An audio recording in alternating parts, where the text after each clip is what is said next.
আসসালামু আলাইকুম রহমতুল্লাহি ও বারাকাতুহু। জি, আমি ডাক্তার মীর শহীদুল ইসলাম। আমার চেম্বার তথা ঐতিহ্যবাহী শেখঘাট সিলেট থেকে আপনাদের মাঝে সংযুক্ত হয়েছি। আমার সিলেট থেকে সংযুক্ত হয়ে প্রতিনিয়তই চিকিৎসা বিজ্ঞানের আলোকে কম বেশি ভিডিও আপলোড করে থাকি, আপলোড করে আপনাদের মাঝে উপহার দিয়ে থাকি। যে দর্শক শ্রোতা আপনাদের মাঝে যে রকমের উপহার দিয়ে থাকি, আপনারাও আপনাদের বন্ধু বান্ধবদেরকে এরকমের উপহার দিয়ে দেবেন। আপনারা ভিডিওটা না টেনে পুরো ভিডিওটা দেখবেন। আপনার ফেসবুক, ইনস্টাগ্রাম এগুলোর টাইমলাইনে শেয়ার করে রাখবেন, যাতে করে অনায়াসে আপনি পেতে পারেন।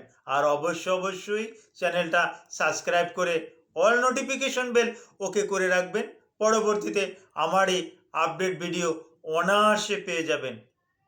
জি দর্শক শ্রোতা, আশা করি মহান রব্বুল আলামিন আপনাদেরকে ভালো রেখেছেন। ওই মহান রব্বুল আলামিন আমাকেও ভালো রেখেছেন, যার পরিপ্রেক্ষিতে আপনাদের সম্মুখে এসে দু চারটা চিকিৎসা বিজ্ঞানের কথা বলার সুযোগ পেয়েছি। দর্শক শ্রোতা, অতি গুরুত্বপূর্ণ একটা স্কিন ডিজিজ নিয়ে আলোচনা করব।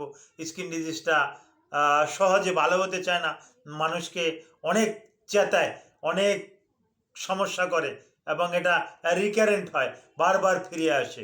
এই রোগটার লোকাল ভাষায় এই রোগটাকে বলা হয় সলম, সৌদ, তলম, তামাল,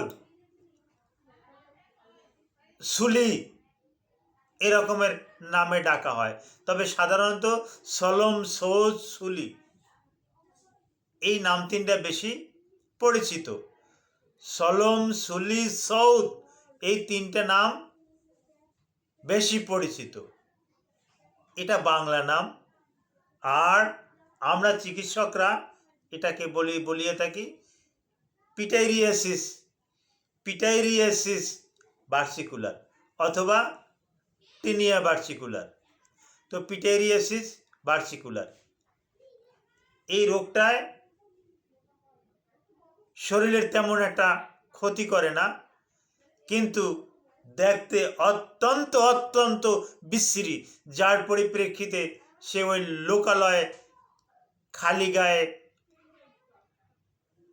অথবা গেঞ্জি পরে বা অনেকের ফেইজে হয়, যার পরিপ্রেক্ষিতে লোকের সাথে মিশতে একটু অনীহা বোধ করে। তবে এই পিটাইটেরিয়া ভার্সিকুলার এটা সম্পূর্ণরূপে একটা ট্রাইকোফাইটন গোত্রের, ইস্ট গোত্রের, ছত্রাক গোত্রের একটা একটা ফাঙ্গাস। ফাঙ্গাসটার নাম আমরা বলি মেলাসেজিয়া ফারফার। এই মেলাসেজিয়া ফারফার সবসময়ের জন্যই কিন্তু আমাদের ত্বকে থাকে। যখন এ অনুকূল পরিবেশ পায় তখন কিন্তু ত্বকের ক্ষতি সাধন করে থাকে।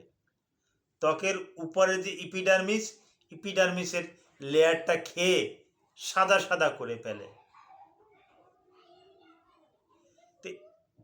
এটা যদিও একটা ইরিটেশন, র্যাশ, চুলকানি এগুলো থাকে না, আবার কারো ক্ষেত্রে ইরিটেশন, ইচিং, র্যাশ এগুলো থাকে, তবে পার্সেন্টেজে কম।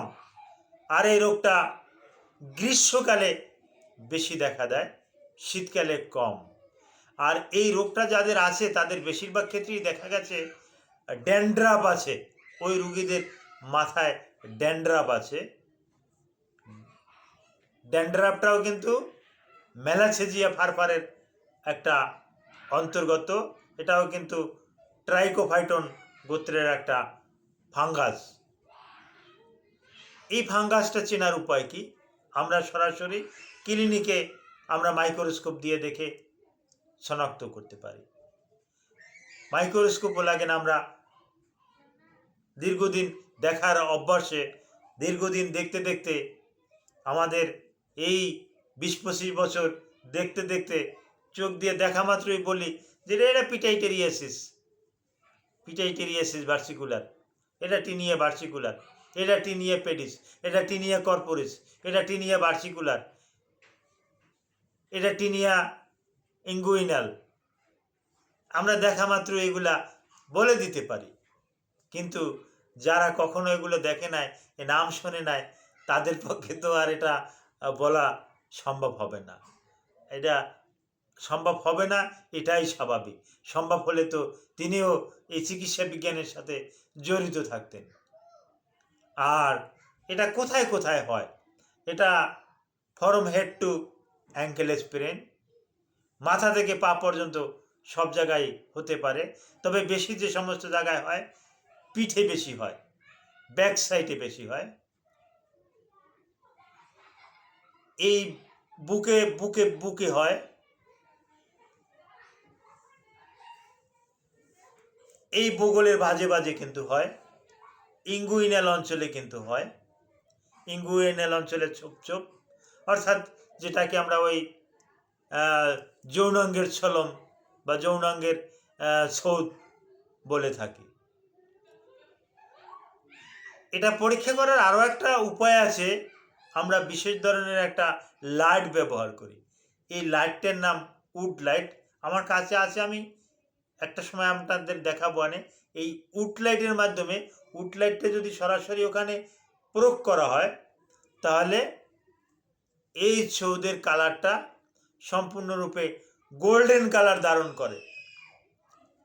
এই গোল্ডেন কালার দেখে আমাদের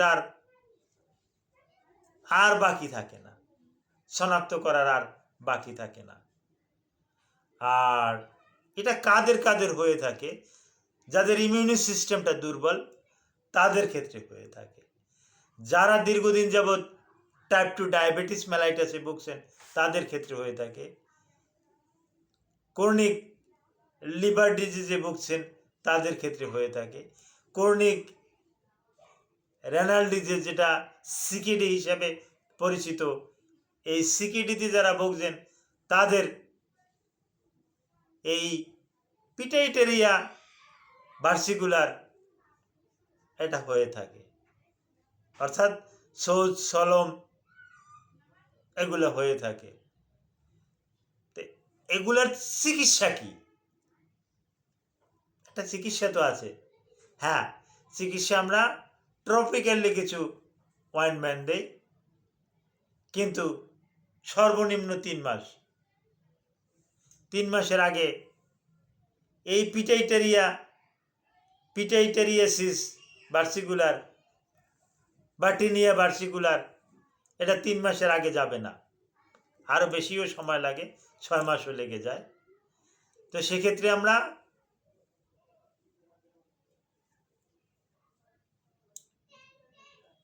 অ্যান্টিফাঙ্গাল অয়েন্টমেন্ট, ক্রিম এগুলো ব্যবহার করতে দেই ট্রপিক্যালি। ওরালিও কিছু দিয়ে থাকি। আর পূর্বেই আমি বলেছি, এটা যাদের আছে এই মেলাসেজিয়া পারপার, তাদের ড্যান্ড্রাফ হয়, তাদের ক্ষেত্রে আমরা কিছু সেলেনিয়াম যুক্ত কিছু শ্যাম্পু দিয়ে থাকি। এই সেলেনিয়াম যুক্ত শ্যাম্পু, এটা দীর্ঘদিন ব্যবহার করতে হবে। এটা শরীরেও ব্যবহার করতে হবে। ফেনা তুলে সপ্তাহ অন্তত 2 দিন, 3 মাস ব্যবহার করতে হবে। তারপর আসে ketoconazole oral tablet, fluconazole oral tablet, itraconazole oral tablet capsule, terbinafine, voriconazole, posaconazole, এগুলো কিন্তু ওরালি এগুলো খেলেও ভালো হয়ে যাবে। তবে সবচাইতে মজার ব্যাপার হলো যে, এটা মজার ব্যাপার বললে ভুল হবে, দুর্ভাগ্যের বিষয়, এটা রিকারেন্ট হয়। এটা বারবার আবার ভালো হয়ে গেলেও ফিরে আসে। তবে এটা ফিরে আসে তাদের যাদের ইমিউনি সিস্টেম একেবারে দুর্বল, এবং যারা স্টেরয়েড ড্রাগের সাথে সংযুক্ত, যারা বারবার স্টেরয়েড নিচ্ছেন। এই স্টেরয়েডটা ওই ইনজেক্টেবল হতে পারে, ওরালি হতে পারে, ট্রপিক্যালি হতে পারে। যারা স্টেরয়েডটা নিচ্ছেন, তাদের ক্ষেত্রে কিন্তু এটা রিকারেন্ট বেশি বেশি করে আমরা দেখতে চাই। আর এটা ভালো হয়ে যাওয়ার পর 6 মাস চিকিৎসা করতে হবে। আপনার শরীরের ওজন যদি 60 কেজির বেশি হয়, আমি আবার বলছি, আপনার ওজন যদি 60 কেজির বেশি হয়, তা 200 mg itraconazole tablet, 200 mg itraconazole tablet প্রতি মাসে একবার খাবেন, এভাবে 6 মাস খাবেন। প্রতি মাসে একবার খাবেন। আমি আবার বলতেছি, ইট্টাকোনাজল 200 mg ট্যাবলেট, একটা করে 2 বার, ওই একদিনই, ওই মাসে একদিনই, আবার পরের মাসে, আবার পরের মাসে, আবার পরের মাসে, এই রকমের 6 মাস গুনবেন, 6 মাস খাবেন। আলহামদুলিল্লাহ, ভালো থাকবেন। Thank you all.